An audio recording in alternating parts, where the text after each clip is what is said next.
tamang impormasyon. Dapat talaga nakatandem na to. Makinig ng live sa DWIZ. Naka-live din sa DWIZ Regional Integrated News. Panoorin ang live sa Aliw 23 at i-follow na sa social media DWIZ Facebook at YouTube. Tandem nina David at John. David Oro at John Ibanez. Magkakambal na pagseserbisyo sa bayan. Hatid ang mga balita na bagong-bago. Hindi OA. Diretsahang pagbibigay ng kailangang impormasyon sa bayan. Tandem nina David at John. Hatid ng nagbabalita ng tama. Naglilingkod ng tama. DWIZ.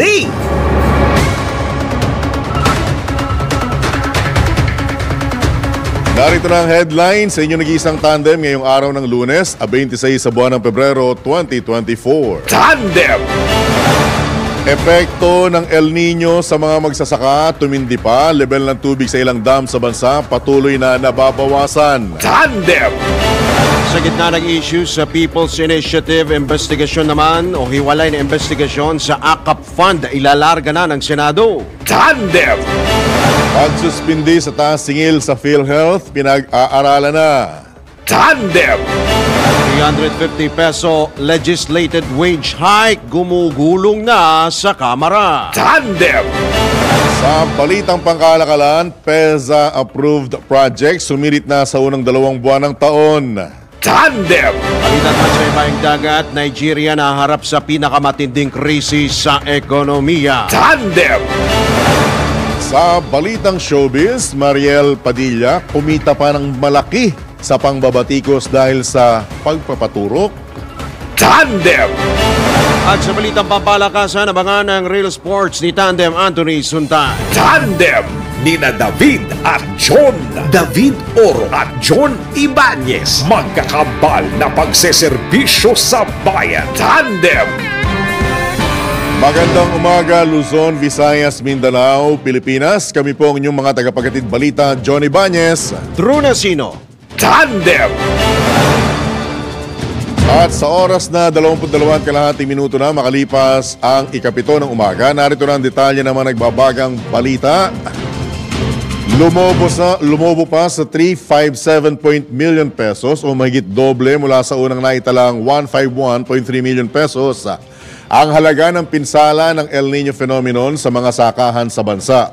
Batay sa pinakuling ulat ng Department of Agriculture, apektado ng tagtuyot ang mahigit 7,000 o 7,600 magsasaka sa mga rehiyon ng Ilocos, Mimaropa, Western Visayas at Zamboanga Peninsula. Pumalo sa mahigit 11,000 metriko tonelada ang lugi sa produksyon ng palay, halos 3,000 metriko tonelada para sa mais at mahigit 200 metriko tonelada naman para sa high-value crops na sumasaklaw sa 6,500 hektarya ng lupain.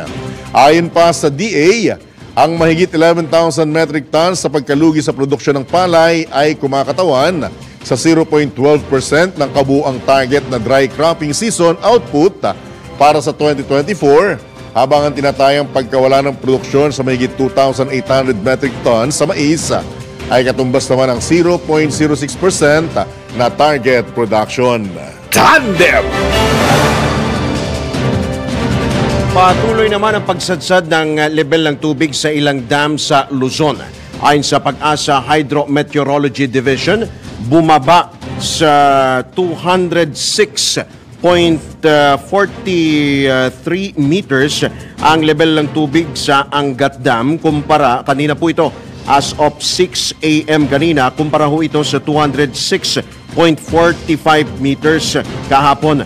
Sa Ipo Dam naman, bumaba sa nananatili sa 99.73 meters ang water level. Sa Lamesa, umabot sa 76.67, habang sa Ambuklao, 749.70, Bringa Dam, 569.13, San Roque Dam, 243.09, at Pantabangan, 186.71. Bahagya rin bumaba sa Magat Dam, 175.11, at Kaliraya Dam 288.11 meters. Tandem! Samantalang ilang hakbang naman ang ibinigay ng Climate Change Commission sa publiko bilang paghahanda sa epekto ng El Nino kung paano makakayanan ng init o ang mainit na temperatura at kakulangan sa supply ng tubig. Ayon kay CCC Vice Chairman at Executive Director Robert Borge, ang paghahanda at pagharap sa tag-init ay nangangailangan ng pagsasama ng komunidad at individual para makabuo ng isang watch group na magmomonitor at tutugon sa mga hamon na kaakibat nito. Paalala pa ng grupo sa mga Pilipino para makayanan ng mainit ang temperatura, maglagay ng insulation para hindi direktang pumasok sa kanilang bahay at makaapekto sa pananim ang init. Hinikayat din ng ahensya na uminom ng maraming tubig para maiwasan ang heat exhaustion at ang heat stroke. Para naman maiwasan ang problema sa tubig sa tuwing tagtuyot at mainit na panahon, hinikayat ang publiko na magtipid at mag-ipon ng tubig ulan sa pamamagitan ng paglalagay ng rainwater harvesting system. Tandem!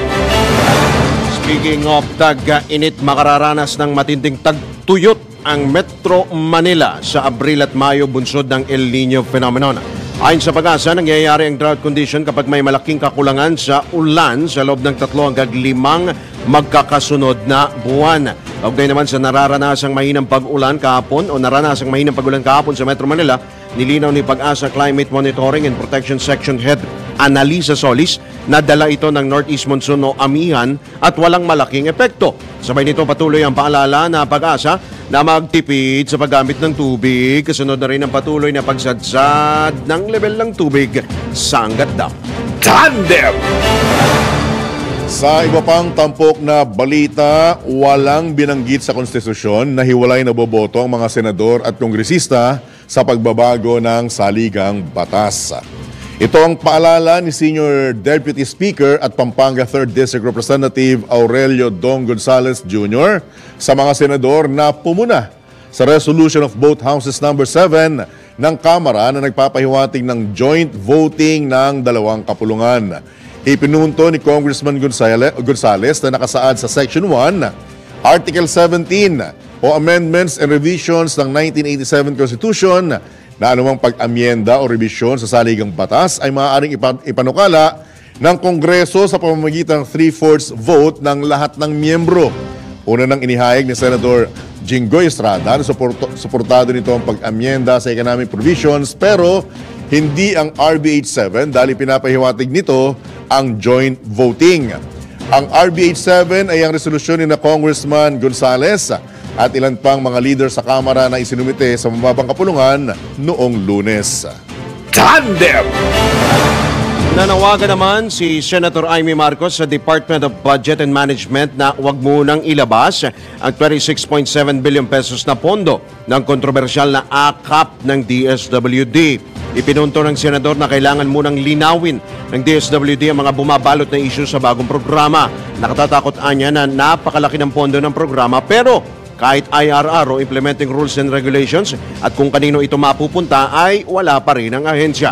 Desidido rin ang Presidential Sister na ilarga ang hiwalay na investigasyon sa AKAP na pinaghihinalaang nagagamit sa suhulan sa People's Initiative. Nanindigan din si Super Ate na walang benepisyaryo ng 4Ps ang nawala ng ayuda sa kanyang nire-align na pondo sa ibang social amelioration program. Gayunman, ang problemahan niya ay ibinunyag niya ang sumulpot na bilyones na pondo ng AKAP kaya siya pinupulutan ngayon ng mga kongresista. Sinabi pa ni Senador Marcos na natuwa pa nga ang DSWD sa realignment ng pondo dahil napakinabangan ito ng milyong-milyong mahihirap na Pilipino. Tandem! Patuloy namang pinag-aaralan ni Pangulong Ferdinand Marcos Jr. ang hirit na pagsuspinde ng pagtaas sa kontribusyon sa Philippine Health Insurance Corporation o PhilHealth. Ayon kay Presidential Communication Office Secretary Cheloy Garafil, wala pang desisyon si Pangulong Marcos sa apila ng Department of Health para sa 5% adjustment sa kontribusyon ng mga miyembro ng PhilHealth. Nais-anya ng Pangulo na makasiguro na ang pagtataas sa premium ng PhilHealth ay makadaragdag din sa mga benepisyo at coverage ng mga miyembro nito. Una nang hiniling mismo ni Health Secretary Ted Herbosa na ipagpaliban muna ang taas kontribusyon sa PhilHealth upang mabawasan ang hirap ng mga miyembro dahil na rin sa mataas na presyo ng mga bilihin sa kasalukuyang panahon. Tandem!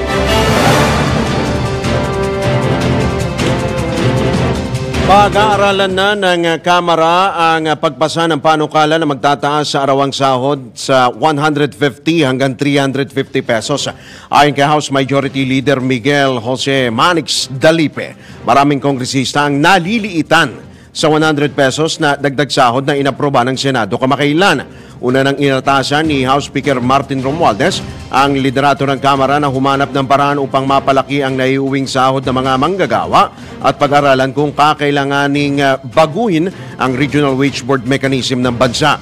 Iginit pa ni Congressman Dalipe na bibigyang prioridad ng House Committee on Labor and Employment ang pag-aaral sa panukalang pagtataas ng sweldo at ang pagbalanse sa pangangailangan ng mga manggagawa at magiging epekto nito sa mga negosyo, lalo't karamihan ng mga negosyo sa bansa ay nabibilang sa micro, small, and medium enterprises. Tandem!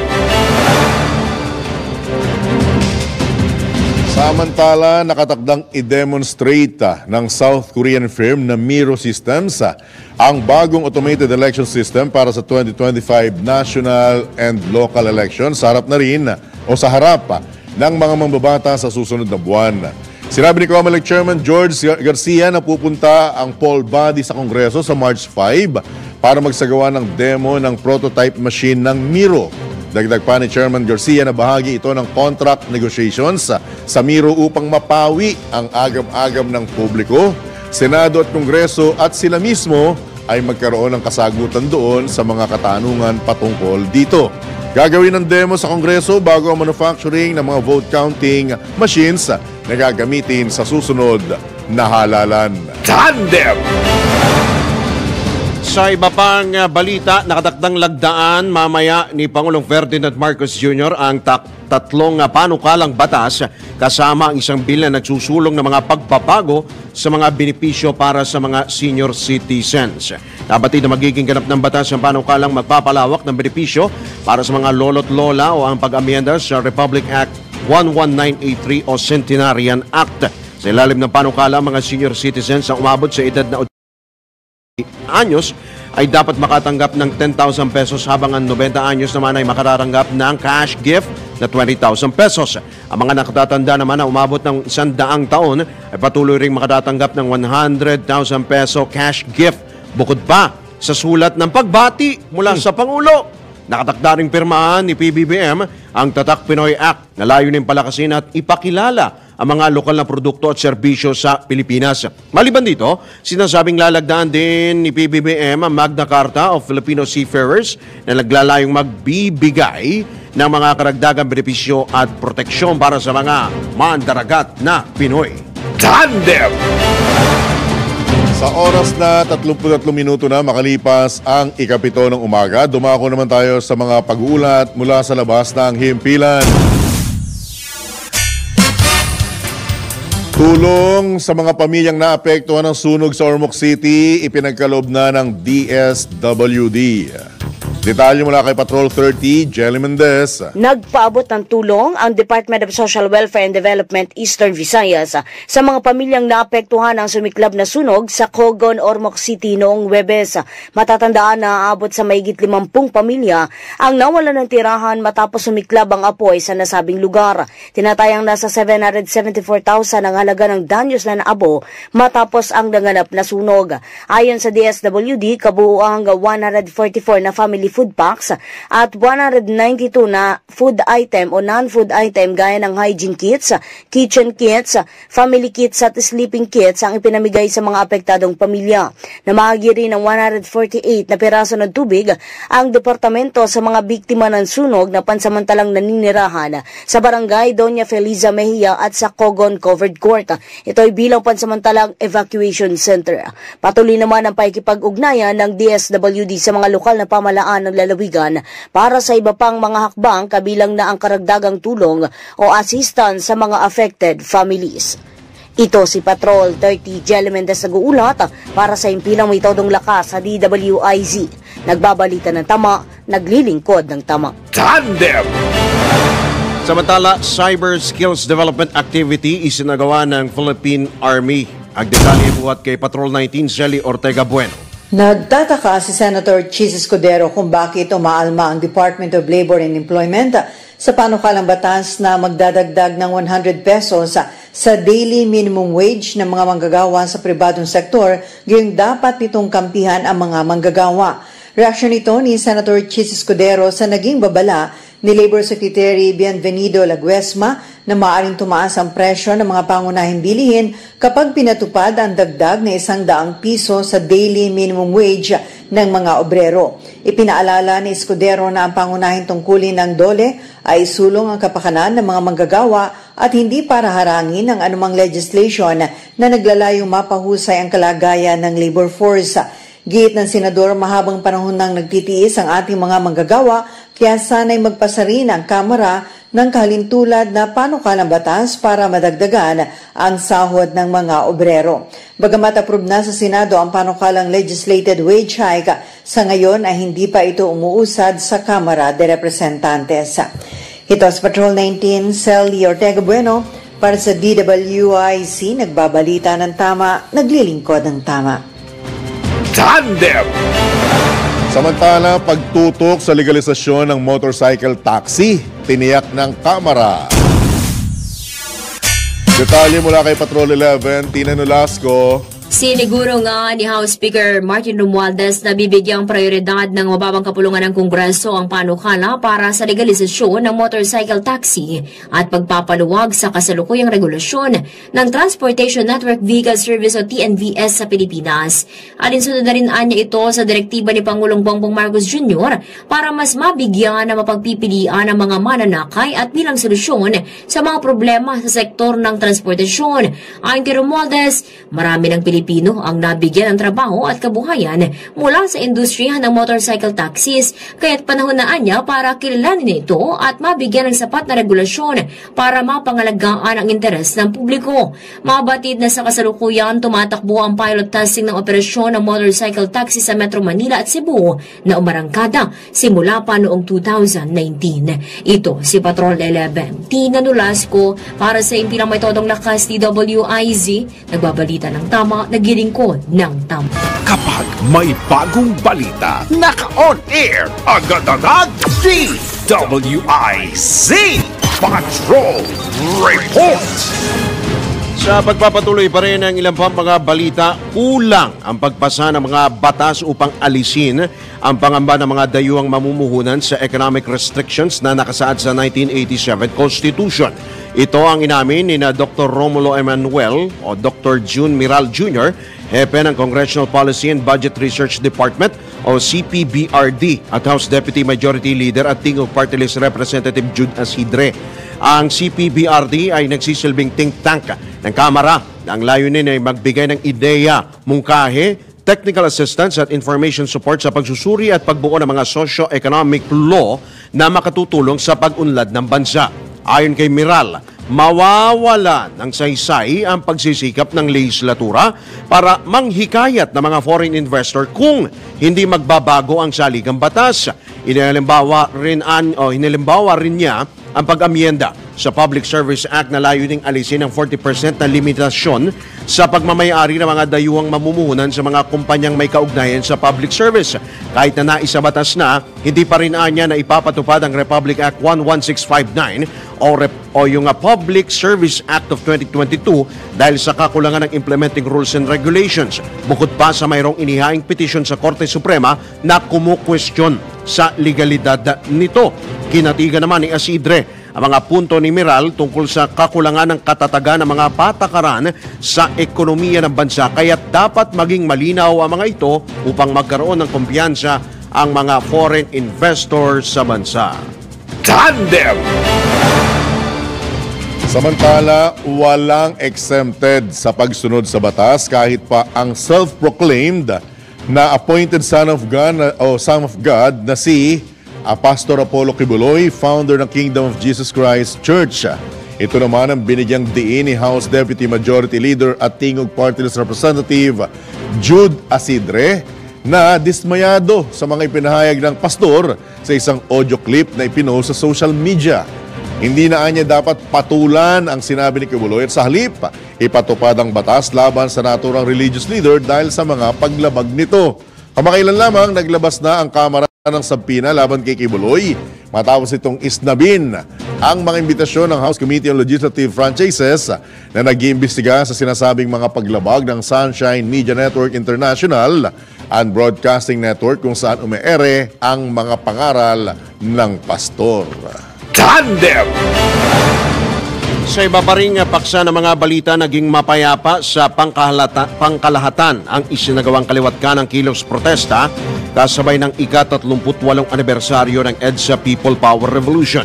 Ayon kay PNP Public Information Office Chief Colonel Jean Fajardo, walang naitalang untoward incidents ang pulisya kasabay ng mga demonstrasyon kahapon. Ilan sa mga pinagdausan ng kilos protesta ay sa Ayala Avenue sa Makati City, Maynila at mini-concert sa People Power Monument. Samantala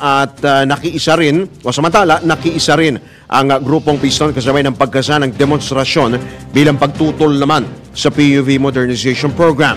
Nabatid na aabot sa 1,000 pulis mula sa Quezon City Police District ang idideploy sa bahagi ng People Power Shrine sa White Plains sa EDSA kahapon upang tiyakin ang seguridad sa lugar.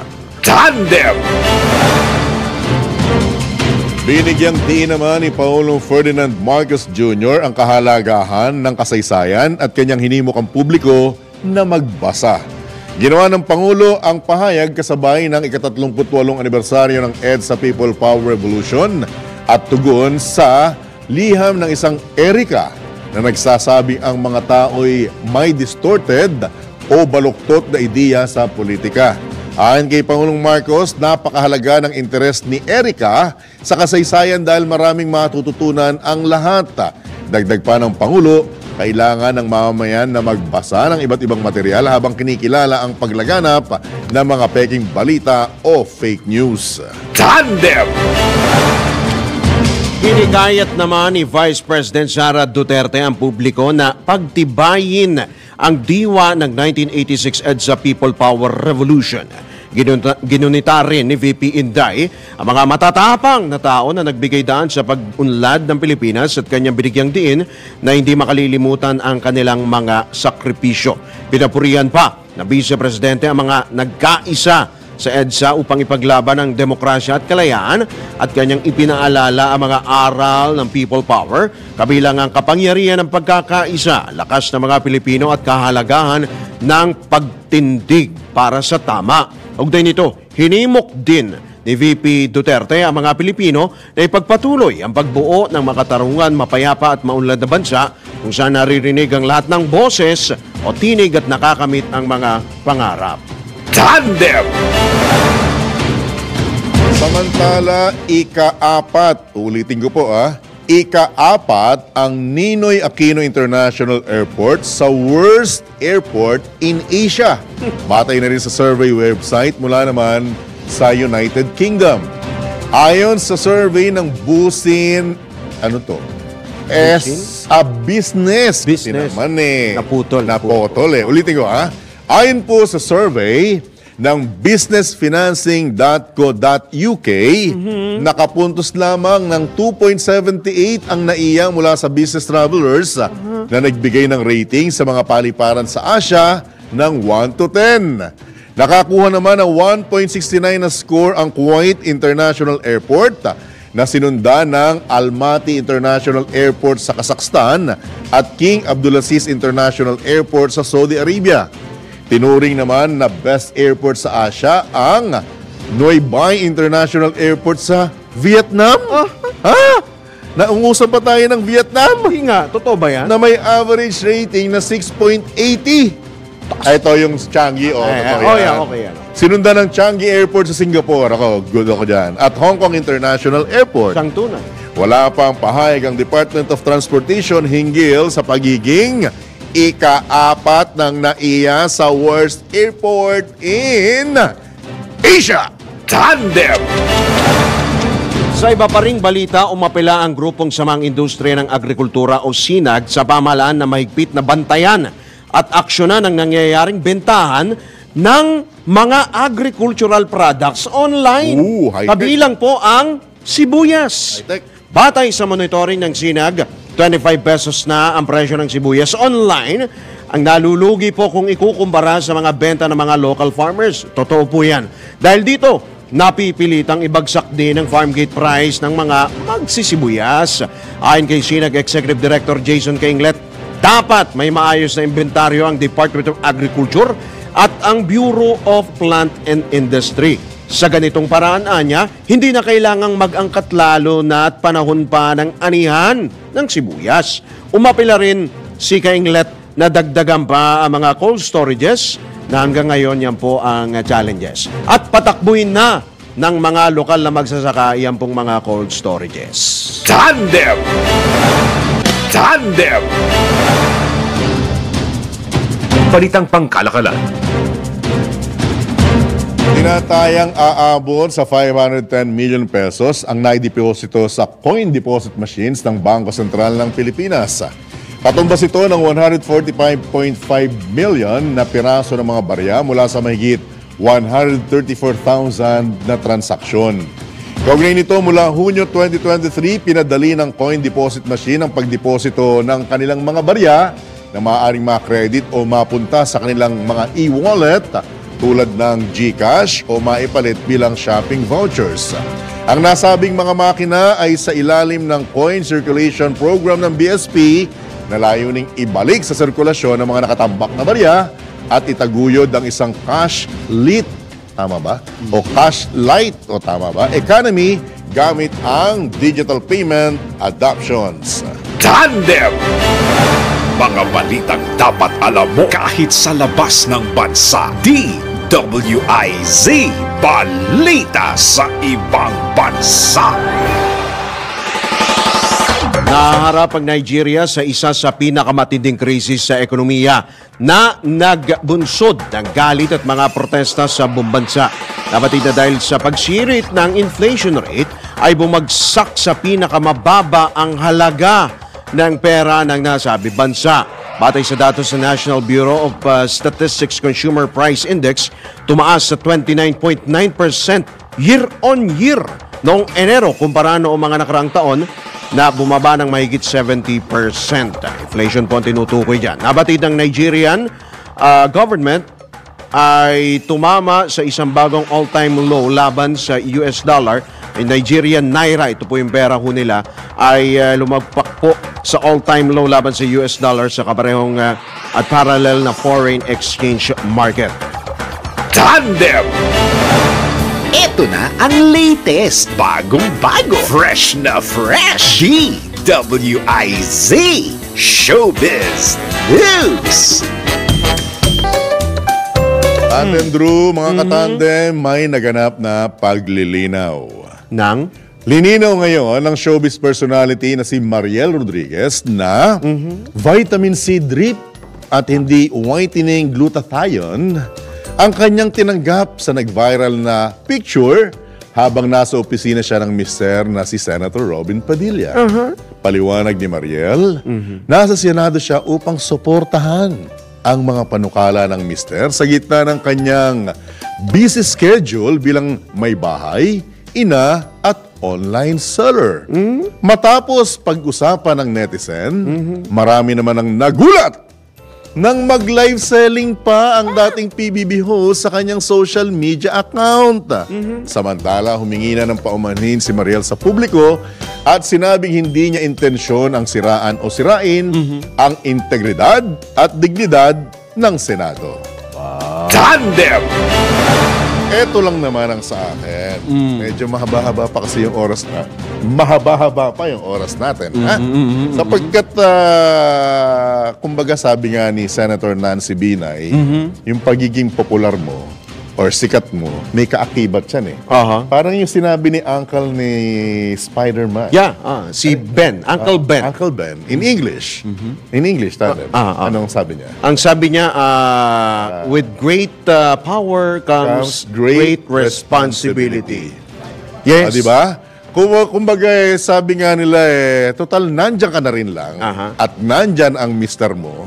Mano ba namang bago ka gumawa ng anumang hakbang, pag-isipan mo munang maigi. Tama. Kasi hindi ka na lang naman isang sikat na artista o vlogger Misis ka na, may bahay ka na ng number 1 na senator. Di ba?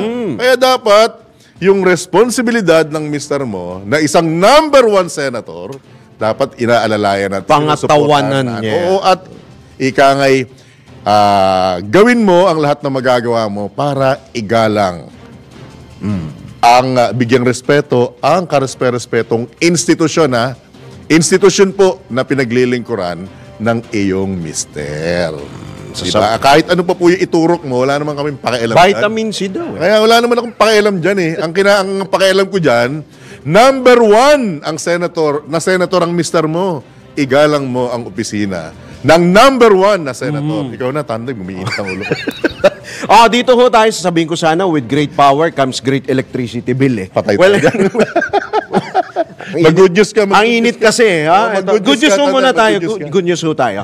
Target na masungkit ng Philippine hog farmers ang Guinness World Record para sa paghahain ng mahigit 300 pork dishes. Baboy! Saan yan? Baboy po! Baboy! Sa Marso 1, ulit-ulit. Saan yan? Ito'y para sa Hog Festival 2024, kaugnay ng National Pig Day Pig Day Celebration. Araw ho ng mga baboy. Ayon kay Rodolfo Teka. Sisigaw dyan. Makibaboy! Huwag matakot! Go! Eto ho, tanungin nyo na lamang. Ayon kay Rodolfo Ona, Vice President ng National Federation of Hog Farmers, magsisimula ang kapistahan. Malapit na pala ito. Marso 1 na magtatapos po ito sa A5. Sa assist yan, pare, marami ng high blood. Sigurado, yung mga ospital punong-puno yan. Layunin ng pagdiriwang na ipakita at ipakilala ang local hog farmers na bumabangon pa mula sa pinsala ng African swine fever. Abay, saan ba ito mapuntahan? Saan to? Sadya yata hindi inilagay yung Tandem. Saan to? Yung address. Baka kasi pangunahan natin yung pagpunta ron. Baka dumugin. Di ba? Pero good news yan, Ibig lang sabihin, yung ating mga baboy ay ligtas na mula sa ASF. Sa ASF. Di ba? Good news yan. 300 pork dishes. Ang dami nun, Siguro mga inadobong baboy, inihang baboy. May nagre-react Binaboy na baboy. Giniling na baboy. Pwede rin. Ang dami. Bakit may sumasagot doon sa... Makibaka! Makibaboy! Saan ba ito, ibigyan natin sila ng update. Ay, nako! Pinapasaya lamang namin kayo dahil mag-alas 8 na. Nakakagutom yun. Ay, nako! Sumayin niyo po. Isa naman pong edisyon ng inyong nag-iisang tandem. Dito lamang po yan sa DWIZ. Nagpapalita ng tama. Naglilingkod ng tama. Kami po ang nagugutom niyang mga naging tagapagbalita. Johnny Bañez. At Drew Nasino. Ang tawayanan ng susunod na palatuntunan. Ayan, pumipiyok-piyok na ako, tandem. Gutom. Ang susunod na palatuntunan, Karambola! Ingat mga tandem. Bye!